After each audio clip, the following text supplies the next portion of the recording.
Candi Borobudur merupakan salah satu candi Buddha yang terbesar yang merupakan mahakarya para leluhur dan menjadi bukti kemajuan arsitektur pada masa lalu. Menurut prasasti Karangtengah, Candi Borobudur ini dibangun pada 824 Masehi oleh Prabu Samaratungga dari Wangsa Sailendra. Pembangunan Candi Borobudur ini baru selesai pada tahun 847 Masehi. Saat itu kerajaan Mataram kuno diperintah oleh Ratu Pramudawardhani. Pembangunan Candi Borobudur ini diperkirakan memakan waktu setengah abad. Candi Borobudur ini kemungkinan berasal dari kata Swambharatabudara yang artinya gunung di mana lerengnya terletak teras-teras. Selain itu juga terdapat etimologi rakyat yang lainnya yang mengatakan bahwa kata Borobudur berasal dari kata bara, berasal dari kata wihara atau candi. Sedangkan beduhur berarti tinggi, sehingga Borobudur ini diartikan dengan biara atau asrama yang berada di tanah yang tinggi.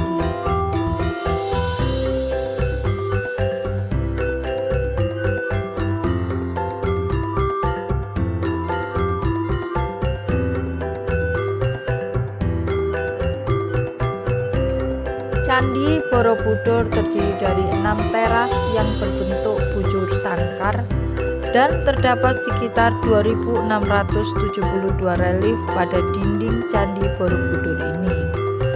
Berdasarkan bukti-bukti sejarah, Candi Borobudur ini ditinggalkan pada abad ke-14 seiring melemahnya agama Hindu dan Buddha di tanah Jawa dan mulai masuknya Islam di Jawa.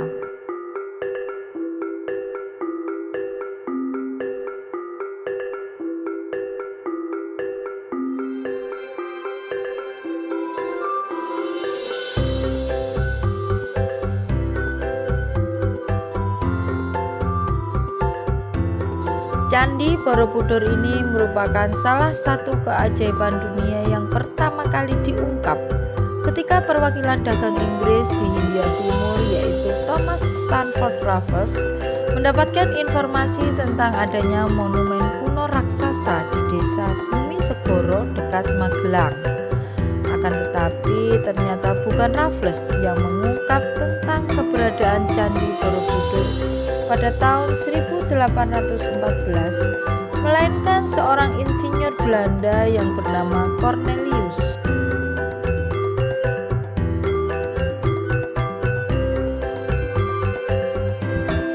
Ketika Cornelius sampai di desa Bumi Segoro, dia melihat kondisi Candi Borobudur ketika ditemukan saat itu sungguh sangat menyedihkan. Bagaimana tidak? Hampir seluruh bagian candi mengalami kerusakan. Bahkan sebagian bangunan Candi Borobudur tertimbun tanah dan sebagian lagi sudah ditumbuhi oleh semak belukar. Bagian Candi Borobudur yang paling parah mengalami kerusakan adalah di lantai 8, 9, dan 10 atau lebih dikenal tingkat arupa datu. Pada lantai teras Candi Borobudur terlihat bergelombang akibat gempa bumi. Hal ini juga terlihat adanya batu-batu penyusun stupa yang berjatuhan dan berserakan di lantai teras.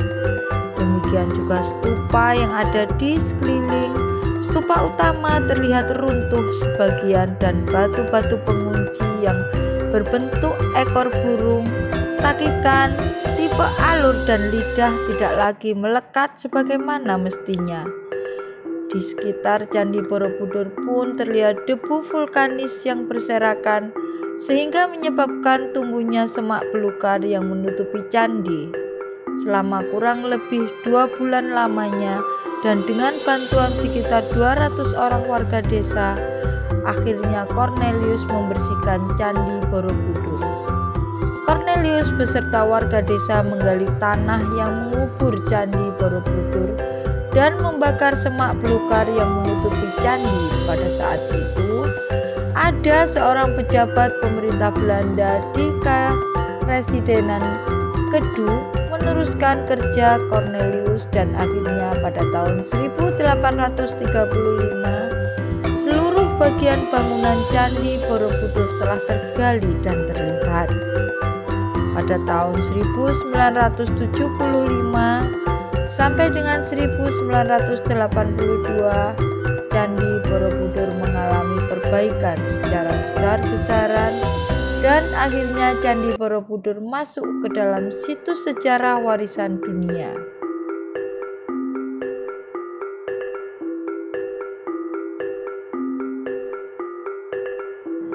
Pada kurun waktu tahun 928 dan 1006, Raja Empu Sindok memindahkan ibu kota Medang ke Jawa Timur.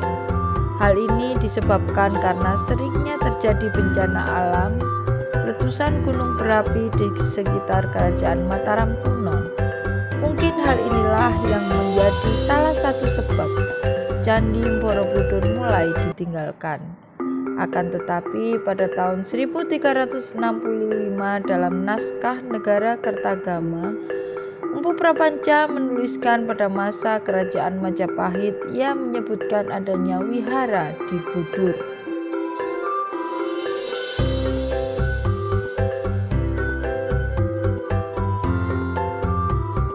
Pada pemerintahan Wangsa Sailendra, Borobudur merupakan sebuah candi atau kuil terbesar di dunia dan memiliki relief Buddha terlengkap dan terbanyak di dunia.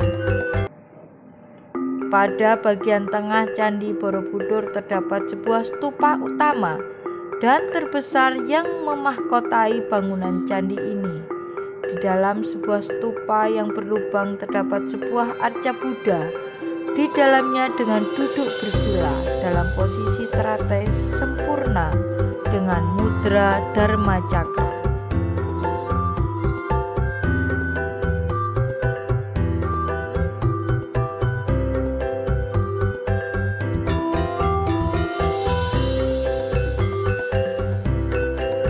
Ketika akan memasuki areal Candi Borobudur, para peziarah akan berjalan melingkari bangunan suci yang searah dengan jarum jam. Mereka berjalan melewati 3 tingkatan ranah dalam kosmologi Buddha. Adapun 3 tingkatan tersebut adalah Kamadhatu atau ranah hawa nafsu, Rupadhatu atau ranah perwujudan, dan tingkatan yang tertinggi adalah Arupadhatu yaitu ranah tak berwujud.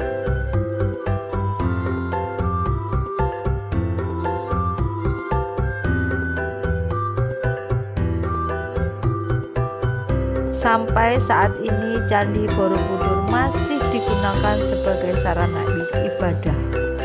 Bahkan setiap tahun umat Buddha di seluruh Indonesia bahkan mancanegara datang dan berkumpul untuk merayakan hari besar Trisuci Waisak. Sampai di sini dulu ulasan kami mengenai Candi Borobudur. Pada episode yang akan datang akan kami ulas lebih mendalam lagi mengenai Candi Borobudur ini, yang konon di dalam candi terbesar di dunia ini menyimpan sebuah misteri. Jangan lupa like, share, komentar, dan subscribe channel kami.